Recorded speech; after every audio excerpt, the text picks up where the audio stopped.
NCAA conference alignment. The NCAA has taken a massive swing this season at eliminating the Pac-12. I mean, there are a few teams that are so-called Pac-12, but it's pretty much eliminated. Headlines: schools like Texas and Oklahoma moved to the SEC. USC, UCLA, Oregon, and Washington moved to the Big Ten. Colorado, Arizona State to the Big 12, and then Stanford had moved to the ACC. What does this mean for college in the future? That we're going to see like 3 mega conferences in the next 10 years.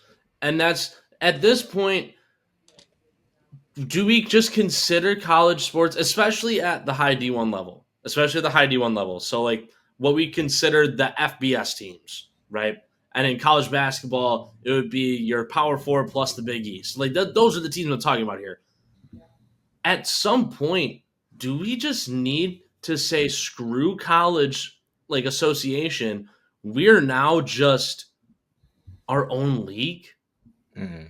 Like at some point, you have to, because now college sports has turned away, especially at the highest level. Which, for better for worse, it has turned this way. It has turned away from being you are a student athlete to you are an athlete, and we are preparing you for an athletic career. You are no longer preparing to actually get any, like, you're not really taking classes anymore. You're just there for the sports. So at some point with the NIL, at some point, they're just signing contracts. This is just free agent. The transfer portal is just free agency every year. At some point, this should just be considered a feeder league for professional sports. Did you see the Florida guys talking after the national championship game? One of the media guys that was there was asking every single player what class they had next and if they were going. And half of them were like, "Oh, I'm online. I don't have to worry about getting up early or nothing." And they're like, "I'm just gonna go party." And I mean, good for you. You won the national championship. You go do your thing, man. But I think it's just funny that there's just these methods to kind of still have them in school, but really what classes are they doing? Are these like Zion Williamson classes, or are these something? Yeah, are you taking like calculus, or are you an introduction to rocks? Like, which class are you in, dude? Hey, rocks are tough, dude. Rocks, they're hard. Rocks are hard. Come on. But at some point, I think we are going to see just mega conferences. I mean, the Pac-12 is trying to realign itself now. And they've gotten some schools now. Boise State, Colorado State, Fresno State, SDSU, Utah State, and Gonzaga as a non-football member will be Pac-12 schools starting in 2026. That's a good conference. That's not a bad conference whatsoever. It's only 7 football members, though. Like, you're the Pac-7, basically. The Mountain West to replace all those guys. I mean, they're adding Hawaii, Nevada, New Mexico, San Jose, UNLV, UTEP, Wyoming, UC Davis, Grand Canyon, and NIU just for football. NIU, right? Like so that's the Huskies? Yes. The Huskies are in the Mountain West. So starting next year. A school in DeKalb, Illinois, in the same state as Chicago in the Midwest, is going to be playing in schools in the mountains. Mm-hmm. Is NIU just an hour and a half away from Northwestern? How about Hawaii being from a whole freaking island by itself? That makes sense. It's Mountain West. Yeah, the Hawaii one makes sense. But, yeah, that's that road game. Like, who's traveling to who in Hawaii versus Northern Illinois come 2027? Hawaii to Illinois is disgusting. Who is traveling? Like, yeah, you went to school. You chose to go to school in Hawaii, and now you're going to have to go play in the Midwest on a Thursday night. Like 30 minutes from the state line. It's going to be 35 degrees in the middle of November. School, though. They leave you paid to be in the palm trees, and now you're going to have to play in the snow. Hey, that's not the Mountain West. They get a free week off of school. They probably leave on Monday if they got to play on a Thursday. That's true. They do get that just to adjust to the time and adjust to the conditions. But like, damn. How about Northern Illinois in the Mountain West? How about like the softball and the baseball aspect and the track and field and basketball aspect where you have multiple games in a week? I feel like track, they probably have them go there to Hawaii because that's the best probably location to go to. But it's also ridiculously expensive for every school. Like for Northern Illinois to have to travel to Hawaii for a track meet. NIU, I mean, thankfully, they're just joining the Mountain West as a football team. They're not the Yeah, rest of their sports. that would suck. They have to find a conference still, but I'm pretty sure there's rumblings that a deal was clinched with the Horizon League. Of all leagues, they're joining the Horizon That League. makes sense. That makes sense. They left the MAC. The MAC was a group of 5 conference. It would not last. Yeah. Why are you leaving the MAC? And it makes sense for some of the other sports because they are the basement of the MAC, for better or for worse. So it makes a little bit of sense to join the Horizon, but like the Horizon League is low. You are joining a very low level conference. What pisses me off the most about it is when you have Washington and they got to go travel and play Maryland on a Tuesday. Or Rutgers. And come back to play Michigan and then go back and play Rutgers and then come back home. That's who, like, it's professional you're from sports. This part of the country and you're traveling over here. College athletes were never, the NCAA was never intended to have college athletes make that trek in the middle of the regular season. That's a postseason travel. Yeah. It's turned into professional sports. That's a professional sports travel week. Yep.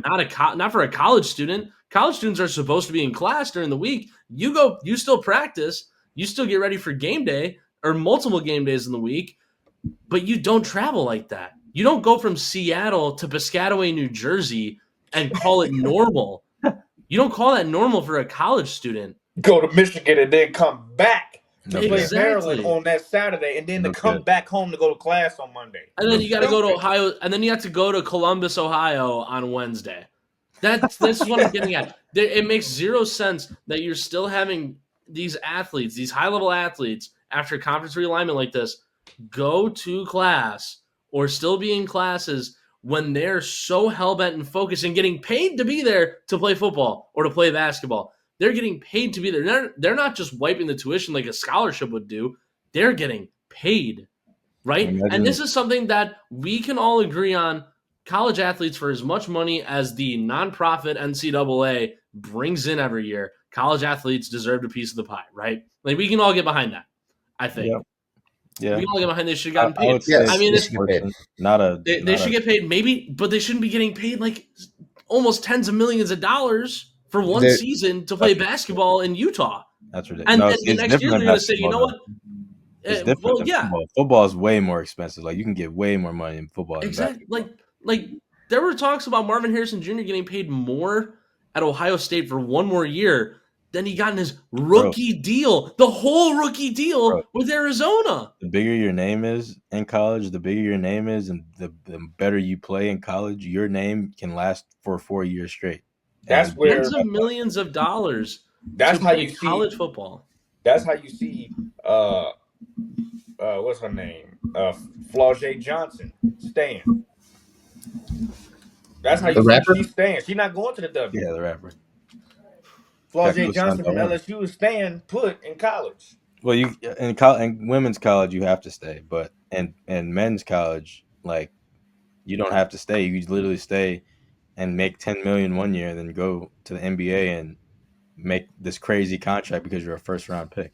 Well, the perfect one you can say with that is Tahad Pedersen.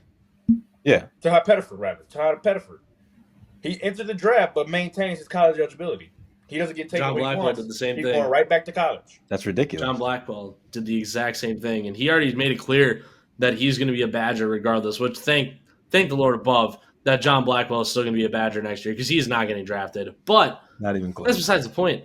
Declaring for the draft, if you're taking that risk, let's switch to that. If you declare for a draft, you're taking that risk.